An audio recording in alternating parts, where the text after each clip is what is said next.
प्रिय मित्रों, तो लीजिए एक बार हम फिर से मिलते हैं हमारे गोले और बेलन के पार्ट के बाद में।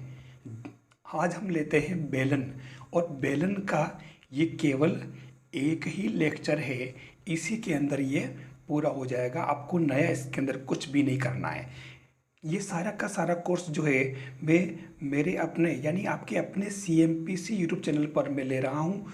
और अभी तक आपको मैंने सेकंड ग्रेड और फर्स्ट ग्रेड के लिए जो कंटेंट प्रोवाइड कराया है, लगभग वो आपके 70% से 75-80% तक आपका कोर्स हो चुका है।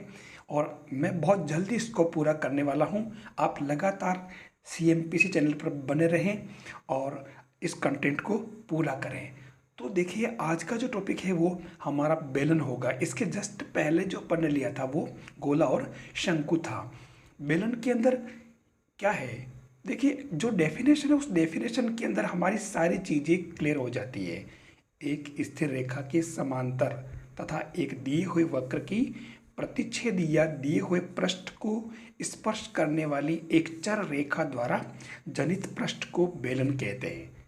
इसके अंदर जो जो वर्ड्स आए हैं, आप इस वर्ड्स को देखें। आप सबसे पहली बात तो चर सरल रेखा है ना, एक स्थिर रेखा, यानी कि स्थिर रेखा जो होगी वो हमारी अक्ष हो जाएगी, है ना, एक्सिस, बेलन का एक्सिस। दूसरा समांतर तथा एक दिए वक्र, ठीक है। तो गिवन वक्र जो होगा हमारा निर्देशक वक्र होगा, गाइडिंग कर्व। आप याद कीजिए, जो हमारा शंकु के अंदर जो हमारा आधार वक्र था, वैसे ही इसके अंदर बेलन के अंदर आपके निर्देशक वक्र होगा, ठीक है। अब इसके अंदर मतलब फर्क क्या है, यही तो फर्क है कि इसने जो कहा चर सरल रेखा और स्थिर रेखा, ठीक है। स्थिर रेखा तो क्या हो गई, अक्ष, ठीक है। और चर सरल रेखा कौन सी हो गई, ये आपकी चर सरल रेखा है, ठीक है। और ये चर सरल रेखा जो है इस प्रकार से, इसको ऐसे माने तो ये इस प्रकार से मूव करेगी तो आपके ये बेलन बनाएगी, ठीक है ना। तो ये आपके इस तरीके से ये पूरा एक बेलन बन जाएगा। और साफ साफ इसमें आपके लंबवृत्तीय बेलन ही है, ध्यान रखना, जो भी आपको बताते हैं। ये इसके अंदर कुछ भी नहीं है।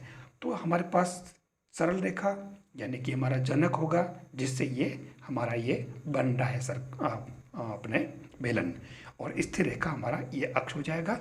और गाइडिंग कर्व कौन सा, ये आधार वक्र, भले ऊपर का भले नीचे, ये हमारा बेलन।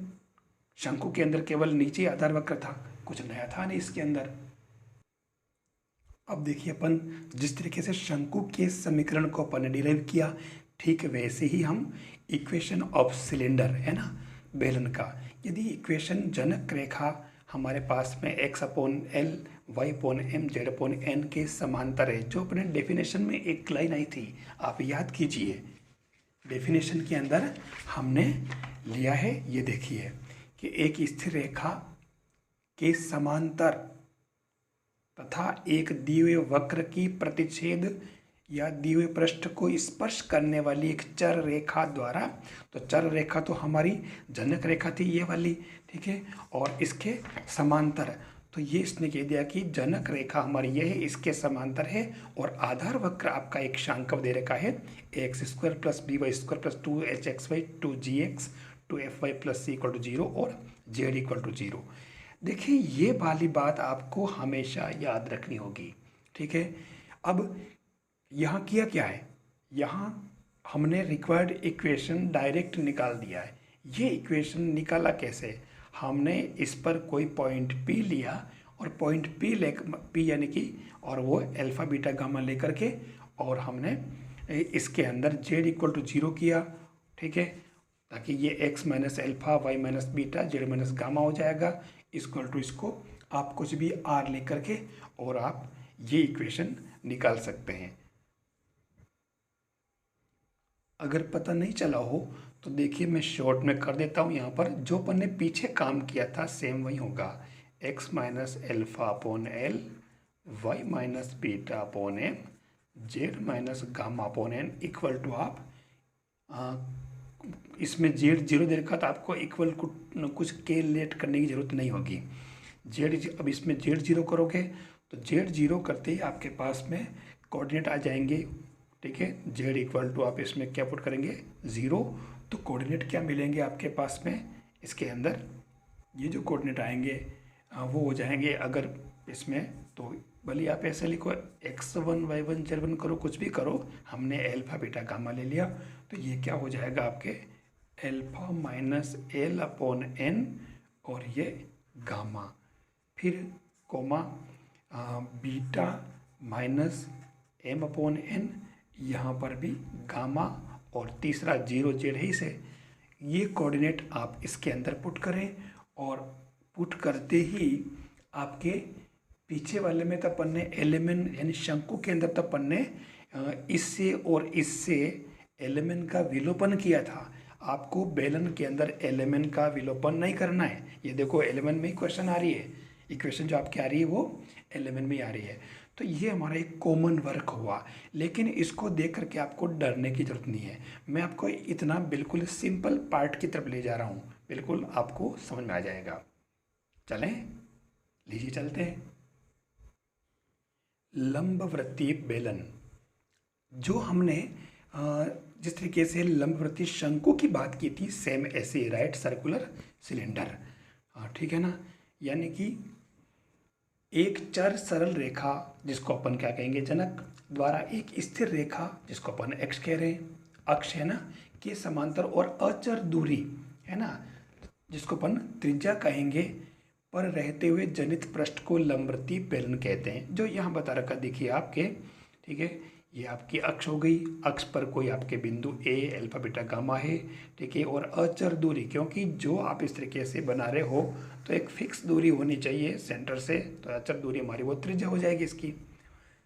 अब आरसीसी का समीकरण क्या हो जाएगा, यदि अगर त्रिज्या आर है और अक्ष इसकी एक्स माइनस एल्फा पोन एल, वाई माइनस बीटा पोन एम, जेड माइनस गामा पोन एन है, तो आपको पता है कि इसके अंदर जो ये हमारा समकोण बन रहा है, तो इसके अंदर क्या बन जाएगा, समकोण त्रिभुज हो गया।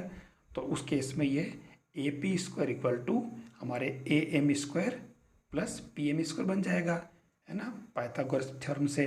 तो ऐसा करने से आपके देखो ए पी स्क्वायर, ध्यान से देखना कैसे क्या कर रखा है, ए पी स्क्वायर मतलब दूरी सूत्र लगा रखा है यहाँ, x minus alpha whole square plus y minus beta whole square plus z minus gamma whole square, ये बराबर पी एम स्क्वायर, ये आपका पी एम स्क्वायर क्या है आर, तो ये आर स्क्वायर प्लस, अब चाहिए आपको ए एम, तो ए एम आप ध्यान से देखना ये क्या है, लंब दूरी है, ध्यान रखना बिंदु ए से आपके इस पी एम पर लंब दूरी है, मतलब यहाँ पर, तो ये आपके L X minus alpha plus M Y minus beta plus N Z minus gamma और upon root L square plus M square plus N square. ये आपके इसके अंदर सिंपल सा काम आपको इसके अंदर पुट करना है, कहीं विशेष बात नहीं है, ठीक है। तो ये आपके इसकी जो ए एम की वैल्यू आपके पास आ गई है, ये आपको याद रखनी है, और यही हमारा इक्वेशन होगा। अब हमारे पास में अगर अल्फा बीटा गामा दे रखा होगा, एल एम एन अपन यहाँ से पुट कर लेंगे, तो एल एम एन अगर यहाँ से पुट करें, कोई नंबर हो न्यूमेरिक वैल्यू, और अल्फा बीटा गामा भी कोई अगर न्यूमेरिक वैल्यू हो, और अगर मान लो मूल बिंदु हो जाए, तो सोने पे सुहागा, करना क्या फिर, है ना। तो ये इसके अंदर पुट करते ही आपके जो लंबवृत्तीय बेलन का समीकरण आ जाएगा।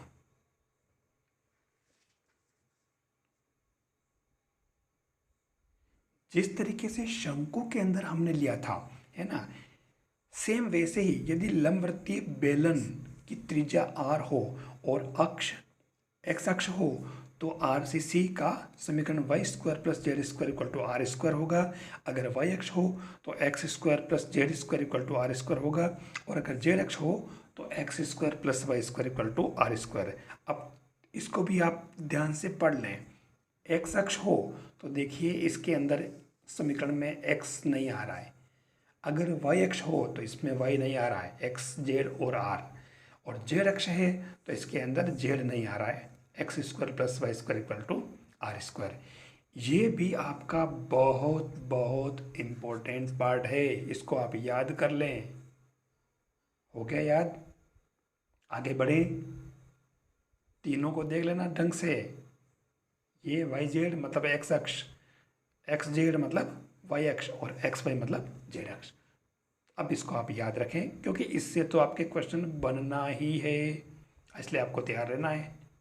आगे बढ़े तो ये लो, अब आ गया आपके अनुवालोपी बेलन। जिस तरीके से अनुवालोपी शंकु था सेम वैसे ही अनुवालोपी बेलन या अनुवालोपी शंकु क्या कहा था, उस पृष्ठ को जितनी भी स्पर्श रेखाएं करे, मतलब स्पर्श करती रेखाएं, उनका बिंदुपथ है ना। इनवेलोपिंग सिलेंडर मतलब एक रेखा का बिंदुपथ जो एक दिए गए पृष्ठ को दी गई दिशा में स्पर्श करे, अर्थात दी गई रेखा के समांतर हो, उस पृष्ठ का अनुवालोपी बेलन कहलाता है। सेम ये कि ये डेफिनेशन अनुवालोपी शंकु के अंदर भी अपन ने यूज़ की थी।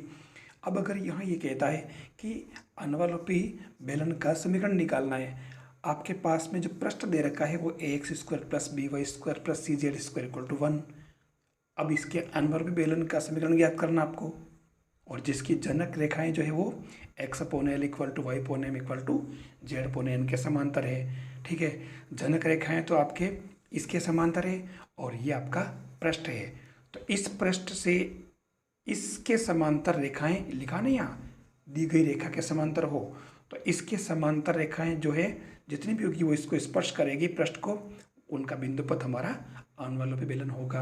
अब ये स्पर्श करने वाली बात जो आती है हमेशा याद रखना है, अभी ये काम आएगी और उसको मैं जगह जगह कितनी जगह कोऑर्डिनेट ज्योमेट्री के अंदर तो मैं कितनी जगह यूज़ कर चुका हूँ इसको। तो अभी आप इसको देखना मैंने इस वर्ड का अपन कहाँ यूज़ करते हैं। हमने बेलन पर कोई बिंदु P अल्फा बीटा गामा ले लिया और इसके जनक का समीकरण जो x/l y/m z/n था, हमने अल्फा बीटा गामा पर से इसको गुजार दिया तो जनक का समीकरण क्या बन जाएगा इस तरीके से। और इसके अंदर क्योंकि हमें r लेट कर लेना है और r लेट करते हमारे इस पर कोई point alpha + LR beta + MR और गामा + NR मिल जाएगा। ये पॉइंट यूं के यूं आप कहाँ अपने उस पृष्ठ के अंदर पुट करें जो पृष्ठ गिवन है। इसके अंदर पुट करते ही देखिए आप ये रखा और इससे क्या हुआ r² r और ये कांस्टेंट, यानी एक तरह से ये r के अंदर द्विघात समीकरण प्राप्त हो गई है। द्विघात समीकरण प्राप्त होने का मतलब क्या हुआ, r के दो मान होंगे। r के दो मान होने का मतलब ये जो जनक है आपका ये वाला इस पृष्ठ को दो बिंदुओं पर काटेगा, है ना। जैसे अपन ने वृत्त के अंदर लिया करते थे अपन, वैसे ही ये दो बिंदुओं पर काटेगा और दो बिंदुओं पर काटेगा। ठीक है, तो दो बिंदु अपन, इसका मतलब ये उसका प्रतिच्छेद हो रहा है। लेकिन हमारे अनुवालोपी बेलन के अंदर एक वर्ड आया था स्पर्श, टेंजेंट, स्पर्श करना। और जब ये कभी आता है तो अपन क्या कहते हैं, इसके जो दो मूल होंगे, दो जो मान होंगे वो दोनों समान होंगे। यानी कि कौन सी वाली, ये वाली बात याद करो। जनक इस पृष्ठ को स्पर्श करेगा यदि इसके मूल समान हो तो कौन सी शर्त लागू होती है, b² - 4ac = 0, यानी कि b² = 4ac। बस ये शर्त अपन ने उसके अंदर लगा दी, ये b² = 4ac। ठीक है, और इस ये b² = 4ac लगाते ही अल्फा बीटा गामा का अभिष्ट बिंदुपथ आपके xyz में आ गया। ये आपका आंसर है। यानी अब अनुवालोपी बेलन का अगर समीकरण निकालना है तो आपको देर नहीं करनी है, बिंदु निकाले और r में द्विघात समीकरण निकाली और उसमें b² - 4ac 0 किया, ये आपका इक्वेशन आ गया। करना क्या है ना इजी, बिल्कुल इजी है, वास्तव में इजी है, आप इसको समझे। अच्छा एक बात और कहना चाहूँगा, आप CMPC यूट्यूब चैनल को सब्सक्राइब जरूर करें। ये आपको अगर अच्छा लग रहा हो तो यार आप इसको लाइक भी कर दें तो अच्छा रहेगा मेरे लिए भी और आपके लिए भी। और दूसरी बात, आप इस लेक्चर को शेयर करें दूसरों को, किसी का और का भी भला हो जाएगा। और चैनल को भी आप सब्सक्राइब करें और अपने साथियों को भी कहें ताकि सभी का भला हो, है ना।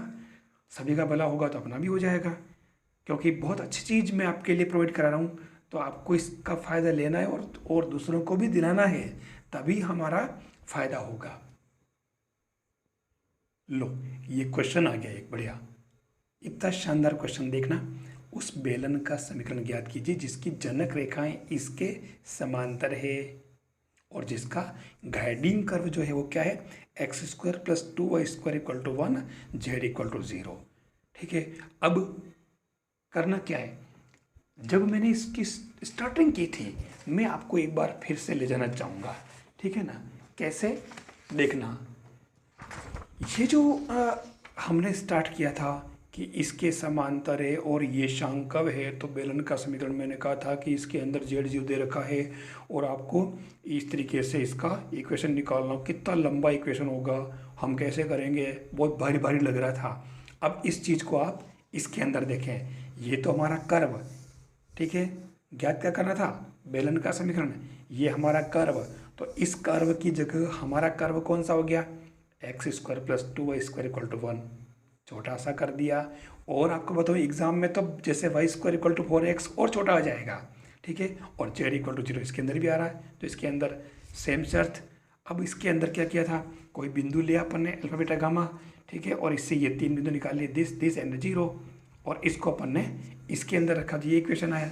तो यहाँ कौन सा भारी काम किया है, यहाँ पे वही तो किया है, देखो ना, अल्फा बीटा गामा, इससे ये कर दिया है ना, कितना इजी काम है, ये किया। और आपके ये इसके अंदर 1 - 2 सेम इसी का कर दिया इस, और इसके अंदर Z0, ठीक है, तो यहाँ Z0 कर दिया, देखो ये वाला 0 कर दिया, इससे ये बिंदु आ गए। ये बिंदु आप कहाँ पुट करेंगे, इस x² यानी x और y की जगह, बस ये वैल्यू पुट करते ही आपके हमारा कर्व आ गया। ये देखो ये वैल्यू पुट करी इसके अंदर, ये देखो ये पुट किया और ये अल्फा बीटा गामा में आ गया इक्वेशन, और ये आपका final answer, alpha beta gamma का आपने बिंदु पथ ले लिया। है कितना इजी, देख लीजिए आप। अच्छा कितनी बार क्या करेगा, वो खाली डायरेक्ट ये कर देगा, ये वाला डायरेक्ट आपके पास वो क्या कर देगा, x - z/3 whole square + 2 × y + 2z/3 whole square = 1। Option में वो ये डाल देगा, प्लस माइनस करता रहेगा, इस 2 को यहाँ कर देगा, इधर कर देगा, ऐसे करता रहेगा, और डायरेक्ट यहीं से आंसर पूछ लेगा आपको। मतलब ये मान के चलें कि कैलकुलेशन तो आपको बहुत कम करनी वहाँ पे। अगर किसी कैलकुलेशन में फंस रहे हो, इसका मतलब आप रॉन्ग जा रहे हो, ध्यान रखना, ये दिमाग में तुरंत आना चाहिए।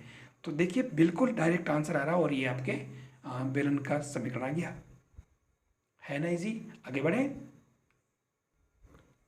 इस क्वेश्चन के अंदर भी आप देखिए, उस लंबवृत्तीय बेलन का समीकरण ज्ञात कीजिए जिसकी अक्ष इसके तो मतलब ये अक्ष हो गई, अक्ष देर की जरूर कोई दिक्कत ही नहीं, और बिंदु आपके 0, 0, 1 से गुजरता है। कितना इजी काम कर दिया, मैंने कहा ना आपको संख्याएं बहुत छोटी कर देगा, 2 जगह 0 करते ही आपके लिए कितना इजी काम कर दिया। देखो आपको मालूम है, ये आपका इक्वेशन बन जाएगा, बिंदु हो गया 2, 1, 0, तो ये 2, 1, 0, ठीक है। ए आपके जो है ये 0, 0, 1 से गुजरता है, कर दिया, ठीक है। अब आपके पास में अक्ष ये दे रखी है, तो AM² = AB² - BM² अपन ने भी कर रखा है ना, AB² = 30² हो जाए ये लंब।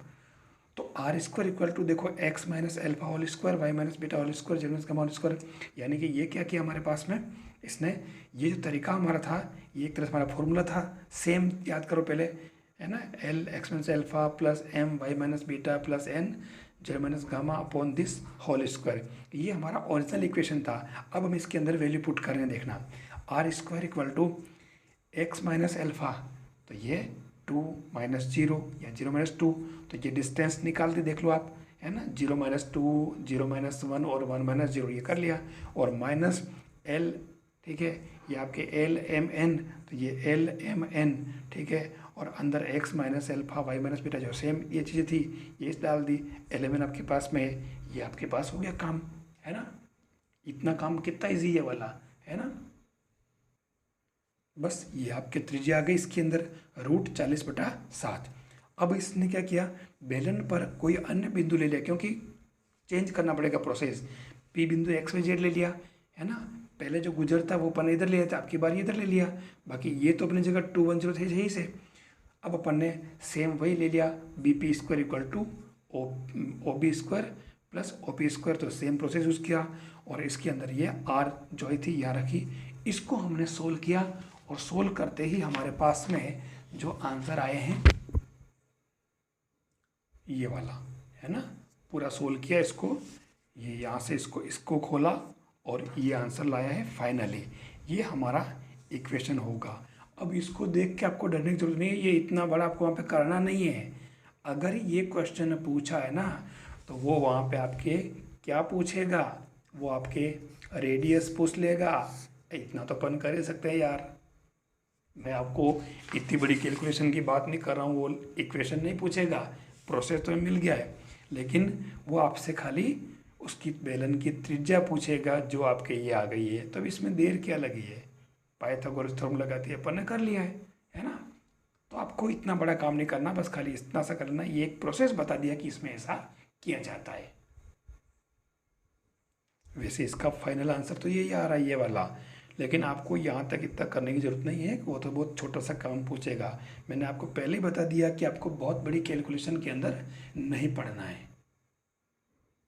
एक क्वेश्चन और है यहाँ, उस लंबवृत्तीय बेलन का समीकरण ज्ञात कीजिए जिसके जनक जेड अक्ष के समांतर है और पृष्ठ ax² plus by² plus z² equal to 1 के समांतर है। ठीक है, पृष्ठ हो गया जनक और ये पृष्ठ हो गया, और ये lx plus my plus nz equal to p को प्रतिच्छेदित करते हैं।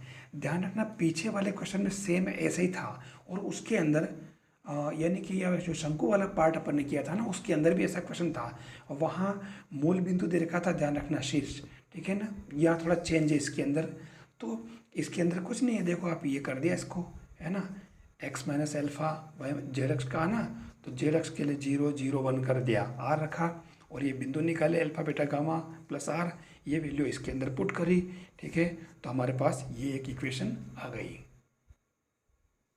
दूसरा जो lx plus my plus nz equal to P था, इसके अंदर वैल्यू पुट कर ली, और इससे हमारे इसके अंदर भी ये r की फॉर्म में आ गई, यानी इसमें भी अपने r आया। तो ये जो है इक्वेशन 3 से r की वैल्यू है वो अपने को पीछे वाले में r की जगह पुट करना इसके अंदर, तो हमारा ये रिक्वायर्ड इक्वेशन आ जाएगा। ठीक है, ऐसे क्वेश्चन में कोई परेशानी वाली बात नहीं, आपको कर्व इतना बड़ा नहीं आएगा। सबसे बड़ी बात, ये कैलकुलेशन बड़ी क्यों होती है, क्योंकि कर्व बहुत बड़ा हो जाता है, आपके लिए वहाँ वो कर्व बिल्कुल छोटा कर देगा। ठीक है, आपको एकदम छोटे से कर्व में वैल्यू पुट करते हैं 10-15 सेकेंड के अंदर आंसर आ जाएंगे।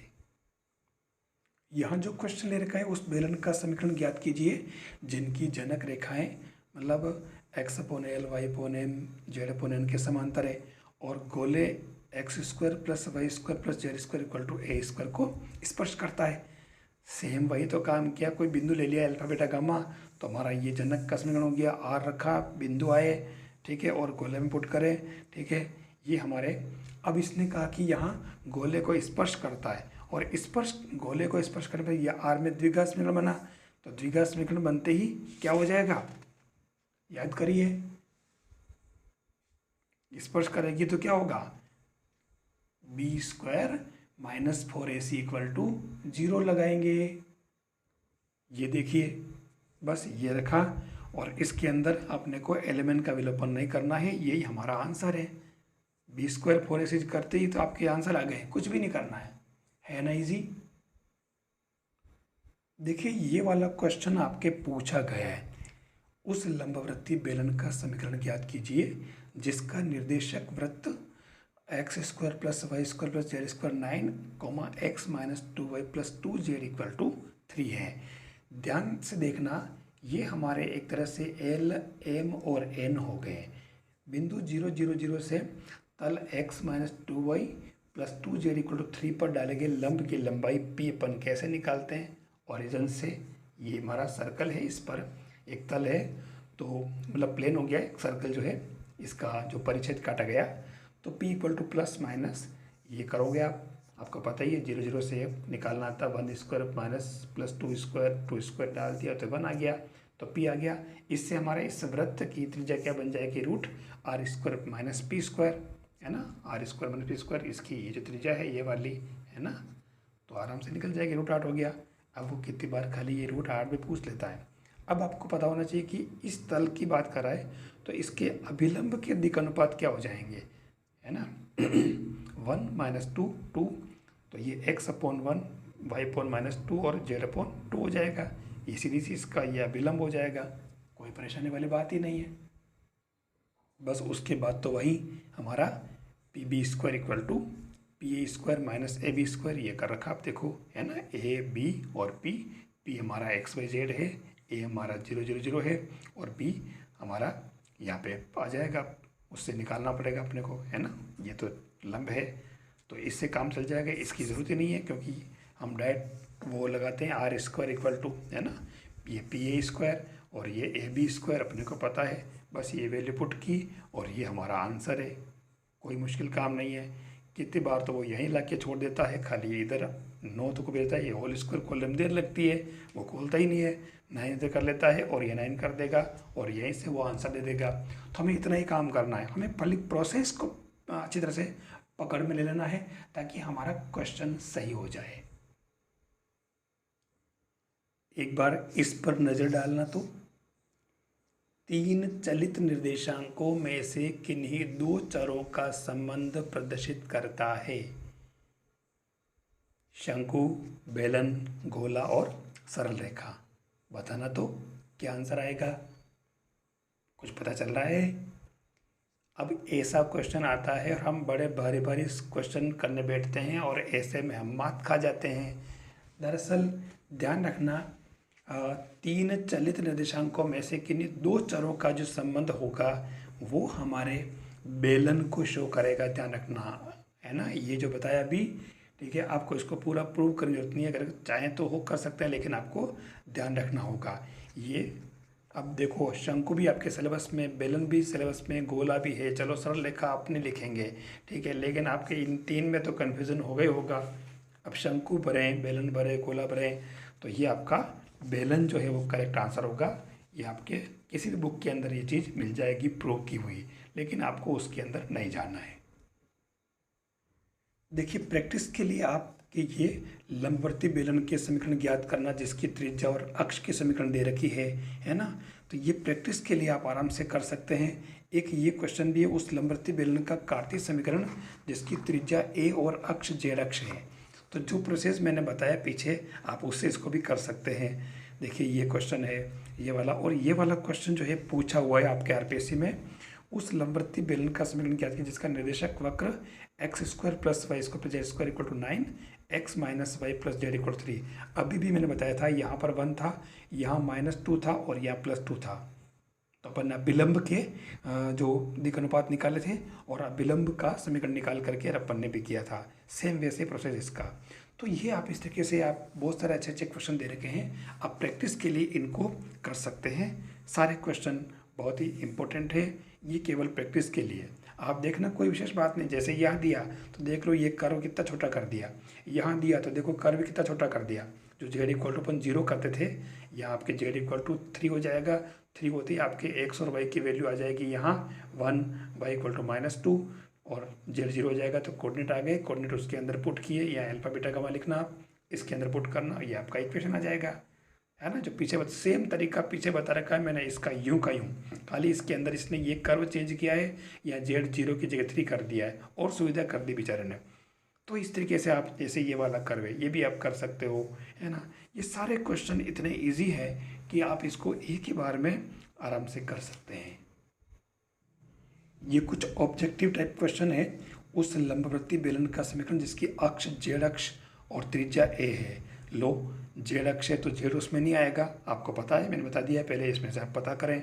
ऐसे ही दूसरा वाला है, इसके अंदर भी आप देखिए, बेलन r त्रिज्या है, x/l y/m z/n, तो क्या होगा, तो यहाँ इसने कुछ खोल नहीं रखा। देखो, पूरा का पूरा मतलब वैसे ही बता रखा आपको, x - alpha y - beta z - gamma करके बिंदु निकाल के पुट करने उसके अंदर। तो कहीं कुछ खोल नहीं रखा है, डायरेक्ट वो r के अंदर इधर r लिखेंगे ना, वो जो अपन ने भी r त्रिज्या इसकी, तो उससे आपकी ये इक्वेशन, इसमें से आपको आंसर पता चल जाएगा। ये बहुत ही अच्छे अच्छे क्वेश्चन है, देख लीजिए आप, है ना। आप आराम से इसको कर सकते हैं। उस लंबवर्ती बेलन का समीकरण जिसकी अक्ष x y z दे रखा है, डायरेक्ट इक्वल दे दिया तीनों को, तो x/1 y/1 z/l मैंने 1 कर दिया। अब देखो ना, और त्रिज्या की लंबाई 1 कर दी। अब और क्या करे वो हमारे लिए, सारी चीज़ें कितनी छोटी छोटी कर दी है। तो आराम से वो r त्रिज्या वाला सबसे पहले बताया फॉर्मूला, उसको अप्लाई करके आप इसको कर सकते हो। आंसर ढूंढना आपको, यहाँ देखिए कितना छोटा कर दिया कर्व, z 0 दे रखा है, आपके इसमें आंसर मिल जाएंगे आपको, है ना। जनक z अक्ष का समांतर है, कोई दिक्कत ही नहीं है। एल आपके z अक्ष के, तो l0 m0 और n कितना हो जाएगा, 1 हो जाएगा। बस ये ऐसे आप ये क्वेश्चन कर सकते हैं। देखिए, बहुत अच्छे अच्छे क्वेश्चन आपके इसके अंदर दे रखे हैं। आप थोड़ा सा अगर इसके अंदर माइंड यूज़ करेंगे तो आपके हो जाएंगे। अभी ये क्वेश्चन अभी अपन ने पीछे देखा, देखिए वही क्वेश्चन इसने फिर से ले लिया यहाँ पे। तो ये सारे क्वेश्चन बहुत इंपॉर्टेंट है, आप इनको प्रैक्टिस के तौर पर यूज़ कर सकते हैं, ताकि आपका बेलन का जो कॉन्सेप्ट है वो दिमाग में बिल्कुल फिट हो जाए और जाते ही आप क्वेश्चन का आंसर बिना ही क्वेश्चन पढ़े डायरेक्ट आप उसको बबल कर देंगे। ये आपका बेलन का पार्ट कंप्लीट हुआ। मैंने बहुत अच्छे तरीके से आपको बताने का प्रयास किया है। आपको ये अच्छा लगा होगा, लगाना कंटेंट समझ में आया आपको, है ना? बिल्कुल आया ही होगा, मुझे पूरा विश्वास है। आप थोड़ा सा अगर कहीं चूके हो तो एक बार थोड़ा सा वापस रिवाइज करके देख लेना, आपको पूरा समझ में आ जाएगा। ये आपका बेलन वाला पोर्शन कंप्लीट, ठीक है, गोले वाला कंप्लीट, शंकु वाला कंप्लीट और बेलन वाला कंप्लीट। गोला, शंकु और बेलन टॉपिक आपके कंप्लीट हो गए हैं। अब मैं इसके बाद इन तीनों पर डिपेंडेंट जो आरपीएससी में क्वेश्चन पूछे गए हैं, मैं वो वाला पोर्शन लूँगा इसके अगले लेक्चर के अंदर। तब तक के लिए आप इस लेक्चर को आप पढ़ें, समझें, लेक्चर को आप इस वीडियो को लाइक करें, साथियों को शेयर करें, चैनल को सब्सक्राइब करें, सभी को इसका फ़ायदा दिलाने की कोशिश करें। तब तक के लिए थैंक्स, फिर मिलेंगे।